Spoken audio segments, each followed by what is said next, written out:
One fundamental principle that coaching is premised on is questioning. What did I say? I can't hear. What did I say? As a coach, you must be a master of asking questions. You must be. You have to learn how to ask the most intelligent questions that will unearth the answers that you want from your people. Have you not noticed that people will do whatever it is that they want to do? Talk from now to tomorrow. That thing that is in their minds to do is what they'll do. Now, this technique came, it's an evolution of different techniques from counseling, mentoring, all of that. People found out that, when you talk to people and you advise them, you give them counsel, at the end of the day, it's the one that is in their minds that they will still do. So an effective way to get people to do what you want them to do is not to tell them what to do. Did you hear what I said? Yes. Yeah. An effective way to get people to do what you want them to do is not to, what did I say? Tell them what to do. The effective way to get them to do what you want them to do is to ask the intelligent question that will get them to say what you would have told them. Did you hear what I said? So rather than tell you what to do, I will ask you a question that will provoke you to come up with the answer that I would have told you if I was telling you what to do. That will bring. Why is this important? People take ownership of what they create.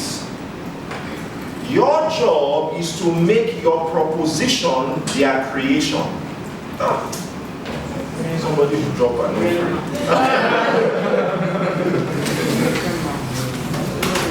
Did you get what I said? Yes. That thing that you would have proposed to them to do, your job is to get them to create that thing by themselves. I'm telling you, if you this skill is useful in life as a whole, useful for leadership, for working with people, useful with your kids. Right? Don't just tell them what to do. Mask whatever it is you want to say in a story and ask them to tell you the moral of the story. They create the answer by themselves. Because people will take responsibility for the carrying out of a solution that they came up with.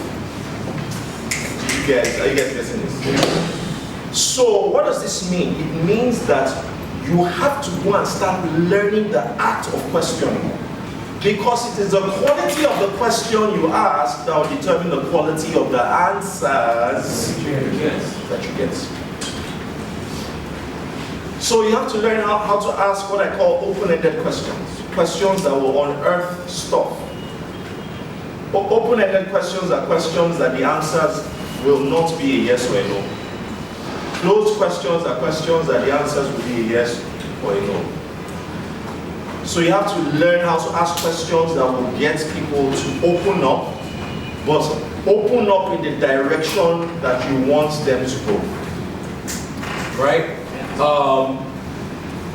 So let me give an example. I do this thing a lot, especially with my staff. Now I'm exposing myself, but the truth is they won't even know what you're doing.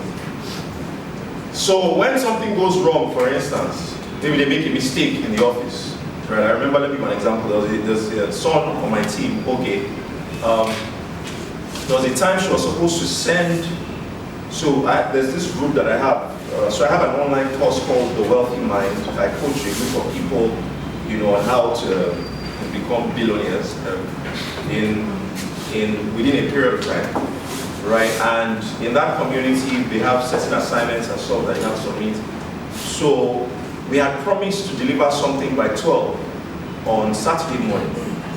And then she calls me around maybe 11:30 to tell me to review the documents that she wanted to post on the group. And at the time when she called me, I was driving now, And I'm like, you had known this thing a while ago, how come you're calling me now to review this document? I'm driving, And I needed her to understand the error that she had made. So I knew I had to ask questions. So I said to her, well, okay, I'm driving right now.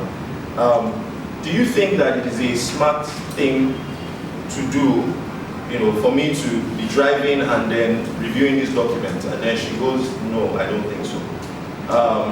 And right now it appears that I'm in traffic and I may not get to my destination until the next 1 hour. So how do you think that we'll be able to deliver on our promise for 12? And then she's speechless. And then I say to her that, do you remember the core values that we have in this organization? And then she says yes. And I say to her, so which one of our core values do you think that, us not delivering at this time will be violating? And then she mentions it. And then I go, so do you think that, this is the kind of thing that we should be doing, with this community of people that we promised? And then she goes, no. And I say to her, okay, so now that you know this, what should you have done? And then she tells me, I should have, worked on it much earlier and submitted it to you for review a lot earlier. And then I ask her, I say, okay, so now that you said this, what is going to happen next time? Tell me, what are you going to do next time? There are other submissions that we have. What is your word on this? And then she says to me that she will ensure that those documents come to me a day before the time, and she promises that that's what will happen. Right?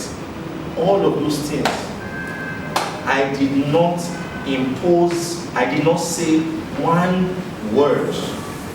And from that point, she was on point with her deliverables. Because those answers came from her. But some other person will just,